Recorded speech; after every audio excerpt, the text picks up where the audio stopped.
By the 1880s, the hills of Upper Assam were covered in a lucrative new crop. Over 60 tea gardens employed 20,000 workers, producing 60,000 mounds of tea annually. It was a massive, rapidly expanding economic engine. But there was a glaring problem holding this industry back. To process the harvested leaves, factories needed a reliable source of heat and motive power. They were forced to import massive quantities of coal from Raniganj, over 1,000 miles away. The logistics of getting that coal to Assam bordered on the absurd. After a long river steamer trip from Bengal, the cargo had to be transshipped into small boats for a brutal 50-mile drag up the swift Dibru River.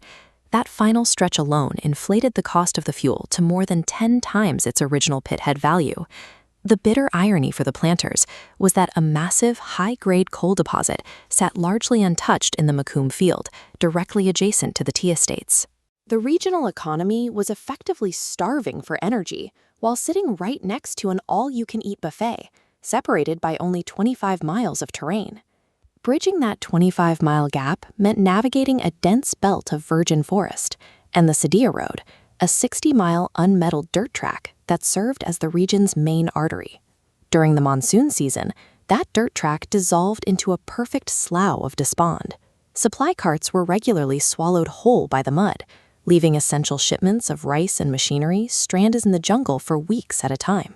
Desperate to bypass the mud, a local civil surgeon and tea garden owner named Dr. John Barry White proposed building a meter-gauge light railway along the road's route.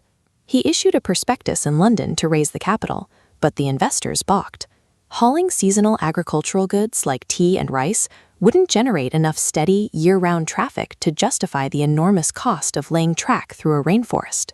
Building a railway solely to service the tea plantations was an economic dead end.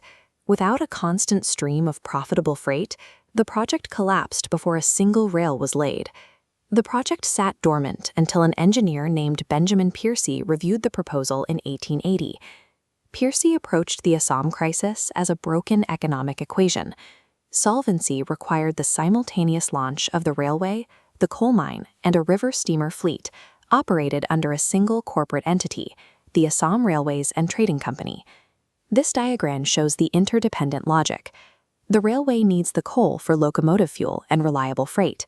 The mine requires the railway to move its heavy output, and both systems rely on the river fleet to distribute the product down the Brahmaputra. Kickstarting this loop required a synchronized logistical undertaking. While construction crews laid track, Piercy's team shipped dozens of experienced British coal miners on a 12-week journey from Liverpool to Assam to train local agriculturalists in deep seam extraction. Piercy engineered a closed-loop macroeconomic system where every piece of infrastructure directly justified the existence and operation of the rest. To complete the loop, the engineers had to extract the coal from the Patkoi Hills, an area the chief inspector of mines later recognized as having the worst natural conditions for mining in all of India. The coal seams here were highly slanted, dipping into the earth at steep angles and surrounded by loose, friable rock. Sinking a standard vertical shaft from the surface down into the deposits was completely impossible. This diagram shows horizontal drift mining. Engineers drove a horizontal tunnel into the mountain to intersect slanted coal seams. Inside, steep interior roadways called choris were driven upward. Gravity-operated tramways, or jigs, then lowered extracted coal down the choris to the main exit. The meter-gauge railway tracks were laid right up to the pit's mouth, catching the mountain's output the moment it emerged from the tunnel. Conquering the mountain required abandoning standard European practices and inventing a mining architecture that explicitly mirrored the harsh geometry of the terrain. The interlocking system yielded immediate results. By early 1884, trains were pulling continuous loads of high-grade coal directly out of the jungle and delivering them to the river steamers. The scale of the ecosystem compounded rapidly.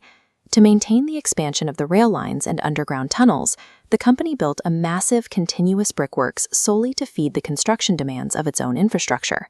Coal production reached over 200,000 tons by 1899, and the price of fuel for the tea planters dropped to a fraction of its former cost.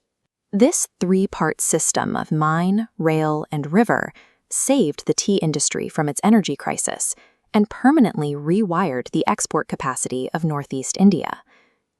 Industrial progress is rarely achieved by solving a single problem in isolation. It requires engineering an entirely interdependent ecosystem, where the rails, the rivers, and the rocks all operate as one unified machine.